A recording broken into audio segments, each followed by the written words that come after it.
Hello 姐姐，你叫咩名啊 Hello，我叫 Charlie，？Yanni 係咪啊？Jayani 係叫 Annie 都得。叫 Annie 都得，哇，好好喎，廣東話。你而家今年幾多歲啊？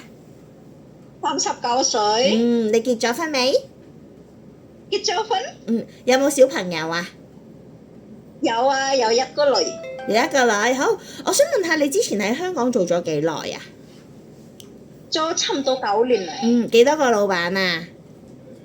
3個僱主。OK，我想問你，咁你之前對上嗰份工係青衣嗰份，做咗幾多年啊？ 6年半， 6年半，做乜嘢㗎喺嗰度？做婆婆同埋公公就婆婆同公公識唔識得煮飯啊？食，因為我日日都要煮飯。哦，咁係咪買餸即係每一日都係你去煮飯買餸嘅？係好啊。咁就嗱，我想問你啦，因為你又喺太古城啦，又做過啦，你知唔知黃大仙彩雲嗰邊喺邊啊？知道黃大仙咧好近，同埋係中近嗰啲係黃大仙咧好近，同埋之前我公司嘅，我公司係九龍皮，係九龍地，係咪黃大差唔多啦，係啦。九龍灣係啊，都近嘅，2-3個地鐵站，即係咁樣。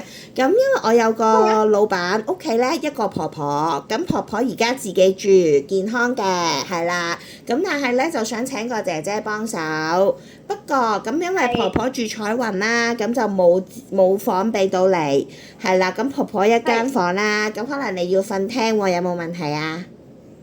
冇問題啦。冇問題啊，好。咁同埋咧，婆婆咧有機會有時因為佢自己一個人住，咁所以如果萬一，譬如星期日有時想你唔放假，補錢俾你，咁你得唔得啊？緊要啦，係咪補錢俾我都可以，因為我唔中意咁多放假，你唔要揾多啲錢。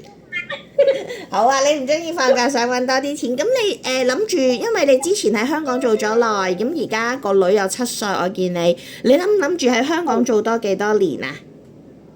最少都係6年啦，最少喎。最少都係6年，好啊！咁你又開心，我諗婆婆都中意啲開心嘅姐姐嘅，係啦。咁開心啊！婆婆唔大隻㗎，婆婆都係100磅左右咯。咁就健康嘅，咁就真係要幫幫手啦。但係有時可能有機會，因為你都知婆婆有機會唔舒服啊，有時頭暈啊，或者腳軟啊，咁到時就會需要你幫手咯。即係可能有機會佢唔舒服嘅時候，你就要幫手，可能沖個涼啊咁樣咯，好冇？好好。好啊，好啊，咁嗱，我而家問下老闆，因為本身老闆話想聽日 interview 你，我知你好多電話，而家係咁話有老闆揾你係咪？我問下佢可唔可以盡快同你 interview？係。好啊，咁我轉頭打俾你，唔該晒，拜拜。拜拜。